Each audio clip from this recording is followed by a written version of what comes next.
नमस्कार। आज हम एक सफर पर निकल रहे हैं, सौर मंडल के एक शानदार सफर पर।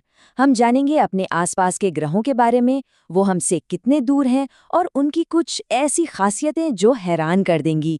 तो चलिए शुरू करते हैं। तो चलिए सफर की शुरुआत एक सवाल से करते हैं। पृथ्वी का सबसे नजदीकी ग्रह कौन सा है? ज्यादातर लोगों के दिमाग में शायद मंगल का नाम आ रहा होगा, है ना? पर क्या सच में मंगल हमारा सबसे करीबी पड़ोसी है? जी नहीं, जवाब है शुक्र। हाँ, बिल्कुल सही सुना। मंगल ग्रह के बारे में हम हमेशा सुनते रहते हैं, मिशन भेजे जाते हैं, लेकिन असल में हमारा सबसे करीबी पड़ोसी तो शुक्र है।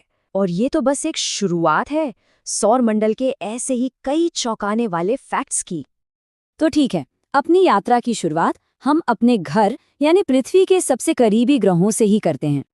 सबसे पहले शुक्र, हमारा सबसे करीबी पड़ोसी। पृथ्वी से इसकी औसत दूरी पता है कितनी? करीब 4 करोड़ 10 लाख किलोमीटर। इसे पृथ्वी की जुड़वा बहन भी कहते हैं क्योंकि साइज में ये लगभग पृथ्वी जैसा ही है। पर यह बहन बिल्कुल भी हमारे जैसी नहीं है। ये सौर मंडल का सबसे सबसे गर्म ग्रह है। वजह है इसका खतरनाक ग्रीन हाउस इफेक्ट।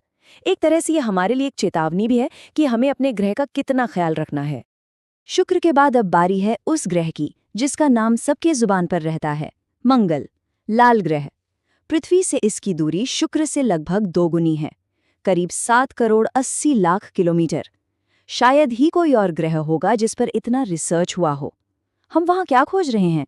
जीवन के निशान, पानी के सबूत। और हाँ, भविष्य में जब इंसान किसी दूसरे ग्रह पर कदम रखेगा तो शायद वो मंगल ही होगा। और अब बात करते हैं बुध की। ये थोड़ा हैरान करने वाला है। बुध सूरज के सबसे करीब है, लेकिन पृथ्वी से इसकी औसत दूरी मंगल के लगभग बराबर ही है, करीब 7 करोड़ 70 लाख किलोमीटर। ये सब ऑर्बिट का खेल है। ये हमारे सौर मंडल का सबसे छोटा ग्रह है। और यहाँ के तापमान का तो क्या ही कहना। दिन में पारा 430 डिग्री सेल्सियस तक पहुंच जाता है। अब जरा इस पर एक नजर डालिए।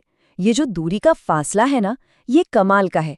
एक तरफ है शुक्र और मंगल जो हमसे करोड़ों किलोमीटर दूर हैं, लेकिन उसके बाद बृहस्पति तक पहुंचने के लिए जो छलांग लगानी पड़ती है वो सीधी अरबों किलोमीटर की है। यहीं से हमारा सौरमंडल असल में 2 हिस्सों में बंट जाता है। तो चलिए अब लगाते हैं वो लंबी छलांग और चलते हैं बाहरी सौर मंडल की दुनिया में। ये है विशालकाय गैस के दानवों का इलाका। और यहाँ हमारा स्वागत करता है बृहस्पति, सौर मंडल का राजा। पृथ्वी से करीब 63 करोड़ किलोमीटर दूर। ये इतना विशाल है कि हमारे सौर मंडल के बाकी सारे ग्रह इसके अंदर समा सकते हैं। इसकी कोई जमीन नहीं है, ये सिर्फ गैस का एक गोला है। और इसकी सबसे बड़ी पहचान, वो ग्रेट रेड स्पॉट।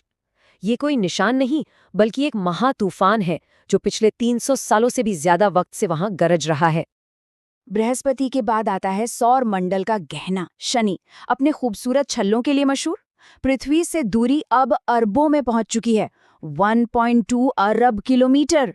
ये भी एक गैस जायंट है। और इसके बारे में एक बहुत ही मजेदार बात है, इसकी डेंसिटी इतनी कम है कि अगर कोई इतना बड़ा समुंदर होता जिसमें शनि को रखा जा सकता तो ये उसमें डूबता नहीं, तैरता। चलिए अब सफर के आखिरी हिस्से में चलते हैं। और भी दूर, और भी ठंडा।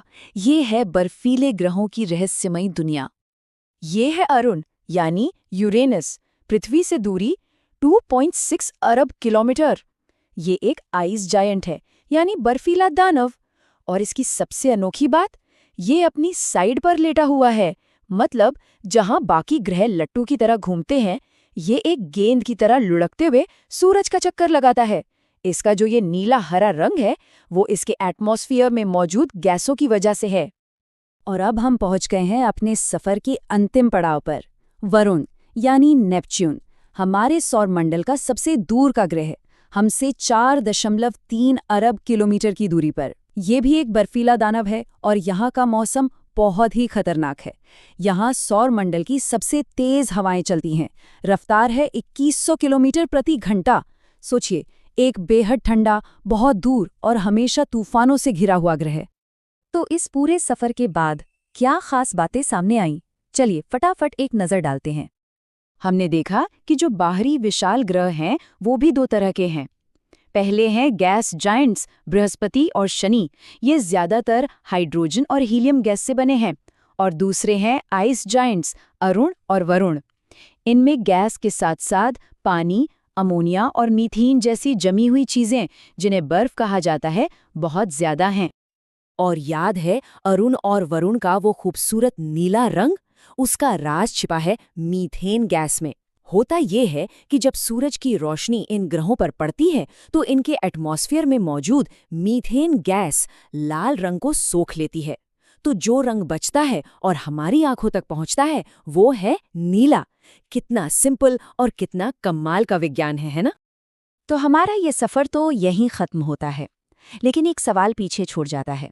हम जानते हैं कि मंगल पर जीवन की कोई न कोई संभावना हो सकती है। ऐसे में इंसानियत का अगला कदम क्या होना चाहिए? क्या हमें अपनी सारी ताकत मंगल पर एक नया घर बसाने में लगा देनी चाहिए, या फिर हमें ब्रह्मांड के और भी गहरे रहस्यों की खोज में आगे बढ़ते रहना चाहिए? ये एक बड़ा सवाल है और इसका जवाब हम सबको मिलकर सोचना होगा।